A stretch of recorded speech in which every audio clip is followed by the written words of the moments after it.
5월 마지막 주 인생 질문 책 내용을 이제 첫 시작을 하게 되었습니다. 팀 켈러 목사님의 인생 질문, 오늘 시작되는 첫 번째 내용은 기독교에서 무슨 선한 것이 날 수 있는가? 기독교 신앙 가운데 있는 회의론적인 그런 입장에 대해 설명하는 내용이 됩니다. 이 책의 전반적인 구성을 좀 설명을 드리자면, 이 책이 나온 배경을 프롤로그에 설명하고 있는데요. 팀 켈러 목사님이 요한복음에 등장하는 예수님과 또 성경 인물 개개인의 13가지의 대화라는 어떤 성경 공부를 통해서 청년기에 굉장한 감동을 받으신 걸 이야기합니다.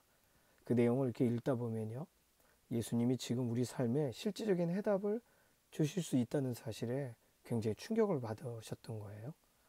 오늘 우리도 성경을 읽다 보면 예수님이 행하신 일에 지금도 역사하시는구나 이렇게 놀라게 되는 것처럼 그런 계기가 있으셨던 것 같습니다. 두 번째는요, 이런 성경 공부를 인도하는 인도자들을 위한 수련회를 통해서 좀 독특한 경험을 하셨는데, 그것은 성경 한 구절, 예를 들어 창세기 1장 1절이라거나 이렇게 요한복음 1장 1절 이렇게 단 한 구절을 딱 제시하고 한 구절을 가지고 30분 동안 묵상을 시키는 거예요.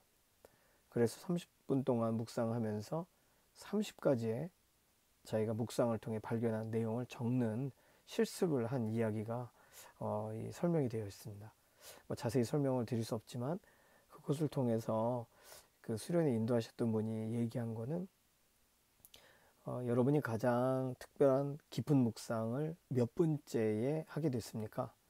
성경 읽고 5분 만에 하신 분을 손들어 보세요. 성경 읽고 10분 만에 특별한 묵상을 하게 된 분은 손들어 보세요 하고 딱 손을 들게 하는데, 거의 성경을 읽고 거의 30분 뒤로 가면 갈수록 더 깊은 묵상이 나왔다는 거예요. 이 일을 통해서 성경을 귀납법적으로 공부한 경험이 이 팀 켈러 목사님의 신앙생활을 송두리째 바꿔놓습니다. 이거 굉장히 중요한 부분인데요. 저는 그래서 이것이 우리 교회에 아주 동일하게 필요하다고 생각합니다. 성경을요, 장 단위로 하거나 아니면 책 단위로 읽으면 통으로 이해될 수 있는 부분이 있지만, 구절과 구절을 그 구절 안에서 다양한 하나님이 성령님이 이끌어 가시는 묵상을 받아들이게 될 때 우리는 성경을 읽는 법이 좀 더 달라지거든요. 어쨌든 이러한 성경 공부와 성경 공부 인도자의 수련의 이 두 가지를 통해 되게 독특한 경험을 하게 되시고, 그리고 목사님이 직접 옥스퍼드 강연을 통해 회의주의자가 가득 차 있던 곳에서 예수 그리스도에 대해 전하셨던 경험과, 또 복음에 의문을 갖고 있는 사회 각계각층의 지도자들이 모이는 하버드 클럽에서 조찬 모임에서 강연을 하시면서 이 두 강연을 통해 이 두 가지를 전달합니다. 첫 번째는 예수님을 만난 사람들이 실제로 달라졌다는 것을 증거했고, 그리고 그 복음서의 목격자들처럼 오늘 우리도 변화될 수 있다는 것에 대해 답을 제시하셨다는 거예요. 그 내용이 우리가 이제 계속 읽어갈 인생 질문이라는 책 안에 그대로 들어가 있습니다. 그래서 1장에서 5장까지가 그 옥스퍼드 강연의 내용이고요. 그것을 통해서는 1장에서 5장을 팀 켈러 목사님은 예수님과의 조우, 예수님과의 만남, 그래서 인생의 답을 얻는 것에 대한 설명으로 1장에서 5장을 설명하고, 여기서 성경의 인물 5명이 나오겠죠. 그리고 6장에서 10장, 책에 나온 6장에서 10장은 하버드 클럽의 강연의 내용인데, 영원한 삶을 위해 예수 그리스도를 어떻게 하면 만날 수 있는가에 대한 얘기를 제시하셨다는 거예요. 우리가 머릿말을 통해서도 충분히 기대가 많이 됩니다만, 이런 오늘 어쨌든 첫 번째 과를 진행하기로 했기 때문에 첫 번째 내용을 들어갑니다. 이번 챕터의 주제는요, 회의론. 예수님은 믿지만, 기독교 신앙은 가졌지만 회의주의적인 입장을 가진 경우에 이 부분을 나다나엘이라는 인물을 통해서 팀 켈러 목사님이 예수님과 나다나엘의 만남을 통해 정리하고 있는 내용이에요. 한 회의론자 제자와 예수님의 미묘하고도 위력적인 만남에 대한 설명이 이번 챕터의 핵심입니다. 자, 나다나엘은 어떤 사람이냐면요, 예수님에 대해 회의적이었는데, 이유는 나사렛에서 무슨 선한 것이 나올 수 있는가 이렇게 생각했다는 것이죠. 두 번째는, 나다나엘은 굉장히 똑똑한, 그리고 그러나 편협한 시각을 가졌다는 거예요. 재미난 것은 그가 예루살렘 출신도 아니고 오히려 갈릴리 출신이었음에도 불구하고 갈릴리보다 조금 더 외진 나사렛에 대해 비난했다는 거예요. 세 번째로 나다나엘은 조롱과 멸시를 오히려 사용했지 예수님과 정중하고 탄탄한 어떤 논증을 진행하지 않았다는 것입니다. 나 신앙에 대해서 알 거 다 알아, 이런 생각을 가졌다는 거죠. 네 번째, 그래서 나다나엘은 예수님을 단지 나사렛 출신으로 격화시킵니다. 자, 이 부분에서 팀 켈러 목사님이 강조하는 것은 이런 시각은 두 가지 문제를 낳는데, 첫 번째는 이런 멸시와 판단은 그것을 생각하는 그 자기 자신에게 굉장히 해롭다는 거예요.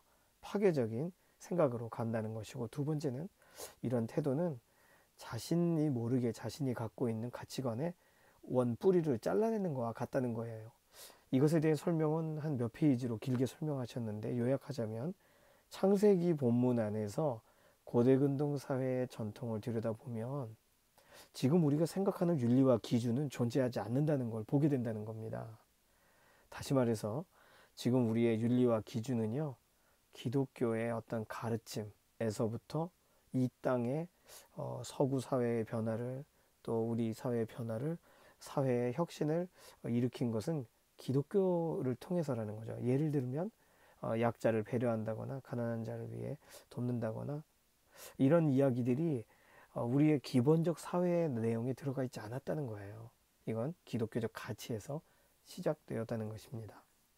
자, 그래서 설명해요. 기독교 윤리가 특별한 이유는 예수님과 초대교회 기독교인들이 세상을 더 좋은 곳으로 만들려고 온갖 멋진 일을 시도했기 때문이 아니라 그것은 복음 때문인데, 복음은 우리가 세상을 바꾸려는 어떤 노력, 이런 것들을 말하는 것이 아니라 세상은 사람의 손을 통하여 완벽히 바뀌어지지 않고 예수님이 바꾸신다, 예수님이 답이다 라는 것을 성경이 말해주는, 그걸 그대로 받아들이는 거라는 거죠. 복음 때문에 세상이 바뀌었다는 거예요. 자, 그래서 팀 켈러 목사님이 나다나엘과 같은 회의론자에게 말하고 싶은 내용은 이렇게 책 내용을 통해서 정리할 수 있는 건 이렇게 세 부분으로 볼 수 있습니다. 첫 번째는 당신이 가진 삶의 소신의 근원은 인정하면서, 즉 기독교의 가르침 중에 한 부분인 윤리에 대한 건 받아들이면서 그것을 설명해주고 일관성을 더해주는 기독교의 또 다른 부분, 다시 말하면 복음은 받아들이려 하지 않는 게 이상하다. 나다나엘처럼 되지 말라. 기독교가 그저 구식이라거나 지적으로 세련되지 못하다는 생각에 속아서 기독교에 담긴 진정한 복을 놓치지 말라. 당신의 교만과 편견을 조심하라. 경멸하고 일축하지 않도록 주의하라. 그런 자세는 삶의 모든 부분에 독이 된다. 이렇게 설명합니다. 그리고 나는 하나님이 있는지 없는지 모르고 인간이 지어진 목적도 없다고 생각한다. 이렇게 혹시 당신이 믿고 있다면 당신은 다시는 인간의 선악에 대해 말해서는 안 된다. 인간이 지어진 목적이 없다고 믿으면서 어떻게 당신이 특정인에 대해 그의 행실이 좋고 나쁘다에 대해 말한다면 그것은 자가당착과 표리부동이 된다는 거죠. 그런데 중요한 이야기는요, 나다나엘은 그가 모든 허세를 가지고 있음에도 불구하고 친구인 빌립과 함께 예수님을 만나기 위해 갔다는 거예요. 자신의 여러 고민들을 그 믿지 못할 그 나사렛 사람에게 물으러 갔다는 것입니다. 놀랍죠? 팀 켈러 목사님 얘기합니다. 나는 기독교가 진리임을 증명할 수는 없다. 그러나 예수님을 믿을 만한 탄탄한 근거가 있음을 당신에게 보여줄 수는 있다. 오늘 우리 마음에 회의론이 다가올 때 이 글을 좀 주의 깊게 읽어볼 필요가 있겠습니다. 자, 팀 켈러 목사님은 책의 마지막 부분은 예수님의 회의론자에게 뭐라고 말씀하셨는지를 설명합니다. 예수님은 나다나엘 그를 만나서 두 가지를 말씀하시는데, 첫 번째는 그 속에 간사한 것이 없는 이스라엘 사람이다, 이렇게 칭하셨다는 거예요. 나다나엘이 솔직하고 직설적인 사람이라는 평을 아마도 좋게 표현해 주신 말일 것인데, 예수님은 밑바닥까지 꿰뚫어 보시면서도 온유하게 대하셨다는 거예요. 예수님은 나다나엘이 여러 가지 생각하는 인간의 사고 활동을 반대하지 않으시면서 오히려 나다나엘에게 좀 더 생각해 보라고 독려하고 계시는 모습으로 팀 켈러 목사님은 이 본문을 이해합니다. 두 번째는요, 저를 어떻게 아십니까? 라고 나다나엘이 말하자, 너 무화과나무 아래에 있을 때 내가 보았다. 라고 말하시자 당신은 정말 하나님의 아들이요 막 이렇게 신앙 고백처럼 합니다. 이때 예수님이 하신 말씀이 두 번째라는 거예요. 내가 그 이유로 나를 믿느냐? 진실로 내게 이르노니 하나님의 천사들이 인자 위에 예수님 위에 오르락내리락 하는 것을 보리라. 이렇게 말씀하셨다는 거예요. 대부분의 구도자들이 영적인 탐색을 나설 때 실망을 우려하고 그러지만 예수님의 말씀처럼 그분은 우리가 찾았던 어떤 것보다 늘 무한히 더 크시다는 사실을 성경을 통해 우리가 받아들이라는 거예요. 늘 우리의 기대를 능가하시고 우리가 구하거나 생각하는 것 그 이상을 행하시는 분이 예수님이시라는 거죠. 예수님에 대해서 이렇게 뵈러 갈까 말까 이렇게 조마조마하지 말고 찾아가라는 거예요. 그래서 마지막 내용은 이겁니다. 편견을 버리고 나다나엘과 함께 그렇게 와서 보라. 와서 보고 당신의 친구들과 함께 예수님에 대해 대화하라.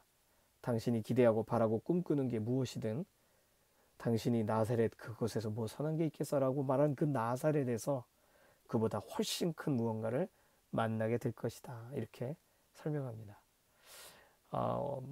오늘 책 내용은 여기까지고요. 이걸 통해 우리가 목장 나눔을 좀 가져가기 원하는데 나다나엘과 예수님의 이야기 본문을 이미 읽으셨다고 가정하고 목장 나눔은 그 내용을 준해서 질문만 표기했습니다. 첫 번째 질문은요. 내가 기독교에 대해서 혹시 나다나엘처럼 낮춰서 보고 있는 영역이 있다면 그것이 무엇인지 같이 나누시겠습니다. 우리의 인간사 가운데에는요. 회의적인 부분이 있어요. 무엇일까요? 기독교에 대해 폄하하는 것까지는 아닐지라도 균형 감각이 떨어진다거나 아니면 어떤 부분이 되든지 말해도 좋습니다. 자, 두 번째 질문은요. 세상과 믿음 사이에 혹시 나도 모르게 내가 양다리를 걸치고 있는 부분이 있는가? 또 어느 정도 받아들이지 않기로 결정한 유보적인 견해가 있는가? 이거 책에 48페이지에 나와 있는 내용입니다. 그런 것이 있다면 목장 안에서의 이야기니까 한번 얘기해 보시죠. 세 번째, 자, 지금 예수님이 내 앞에 계시다면 당장 무엇을 여쭈고 싶은지 한 가지만 생각해 보실까요? 나다나엘처럼 나다나엘이 무화과나무 아래서 기도하고 이스라엘의 구원은 언제인가 회복은 언제인가 그걸 사실은 예수님께 묻고 싶어서 온 거 아니겠어요? 자, 네 번째 질문이죠. 그런데 나다나엘이 질문할 어떤 내용과 상관없이 예수님께서 나다나엘에게 무슨 말씀을 해주셨잖아요. 오늘 네 번째 질문은요. 내 질문과 상관없이 예수님께서 지금 내게 말씀을 하신다면 어떤 말씀을 하실까? 내게 어떤 말을 해주셨으면 좋겠는가? 자, 어느 쪽 질문이 되든지 한번 질문에 답을 한번 해보실까요? 나다나엘도 예상치 못하는 예수님의 말씀을 듣고 예수님을 믿게 되잖아요. 예, 우리에게도 오늘 우리가 묻고 싶은 질문들이 많지만 예수님이 이 부분에서 정확하게 말씀하시면 나는 더 이상 말할 수 없어라는 부분이 있을 겁니다. 예를 들어 이런 거 있어요. 기도실에 들어가서 모든 걸 다 털어놓고 이건 도대체 무엇입니까? 라고 막 묻고 싶었던 날이 제게 있었어요. 기도실에서 막 기도를 하는데 기도 중에 예수님이 제 마음에 어떤 마음을 주셨냐면 네가 여기 와서 이렇게 기도하는 그 마음을 내가 이해한다. 이런 거예요. 그러니까 제가 기도하다가 깜짝 놀랐습니다. 왜냐하면 예수님은 제 마음을 모르실 거예요 라고 하며 기도하고 있었거든요. 그러니까 제가 묻던 다양한 질문에 대한 답이 더 이상 필요 없고 예수님이 저를 이해한다 라는 말에 제가 녹아버렸습니다.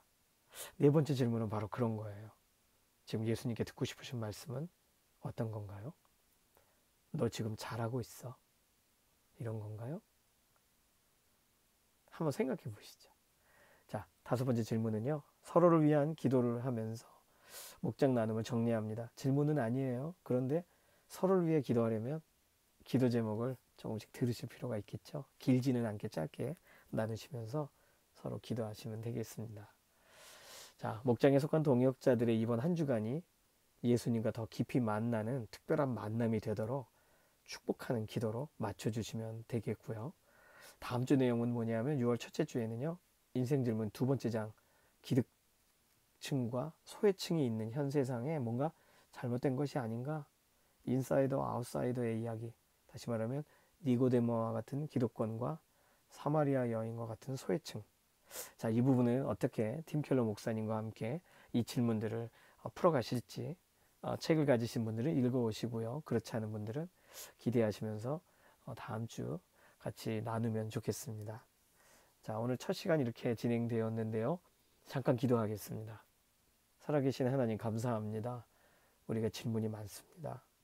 그 질문들 모두 다 답변 들을 때까지 우리가 끊임없이 물을 수 있는 기도의 무릎을 우리가 더 이상 펴지 않게 되기를 원합니다.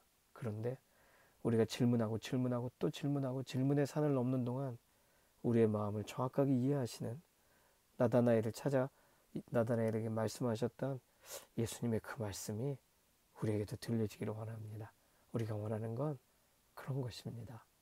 우리 인생 그렇게 만나주시고 그렇게 붙들어 주십시오. 이해한다고 말씀해 주십시오. 감사드리며 살아계신 예수님의 이름으로 기도드립니다. 아멘. 자, 오늘 내용은 이렇게 마무리되었고요. 다음 주에 뵙도록 하겠습니다.